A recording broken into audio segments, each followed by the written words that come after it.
দর্শক শ্রোতা আসসালামু আলাইকুম। আমি চুলকানি আক্তার বলছি খাওয়াজানি টিভির পক্ষ থেকে। তো চলুন আজকে খবরের শুরুতেই একবার শিরোনামগুলো জানিয়ে দেওয়া যাক। এইমাত্র পাওয়া খবর থেকে জানা গিয়েছে বাগেরহাটে সিংহ বধ হয়েছে।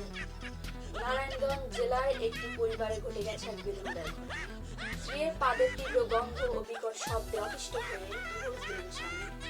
ভেঙে গেল 14 বছরের সংসার। মানিকগঞ্জের একটি কৃষি জমিতে বেগুন গাছে নাকি গোলাপ ফুল ফুটতে দেখা গেছে। কারণ বাজার মাছের আড়ত থেকে একটি পুঁটি মাছ নির্দেশ হয়ে গেছে। যদি কোনো সহৃদয়ের ব্যক্তি মাছটি কোনো সন্ধান দিতে পারে তাহলে তাকে 1 টাকা পুরস্কার দেওয়া হবে, কিন্তু নগদে নয়, কিস্তিতে বলে জানিয়েছেন আড়তদার।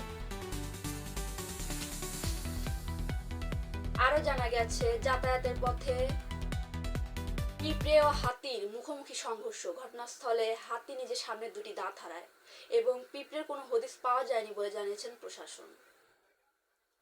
কোনো এক অজানা কারণে নদীর পানিতে আগুন ধরার ফলে খুবই বিভৎসভাবে ক্ষতিগ্রস্ত হয়েছে নদী। যদিও দমকল বাহিনী সঠিক সময় পৌঁছে আগুন নিভাতে সক্ষম হয়েছেন। যদিও মাছের কোনো ক্ষয়ক্ষতি হয়নি, কিন্তু জানা গেছে পানি পুড়ে ছাই হয়ে গেছে। তো প্রিয় দর্শক শ্রোতা, আজকের খবর এ পর্যন্তই। আসসালামু আলাইকুম।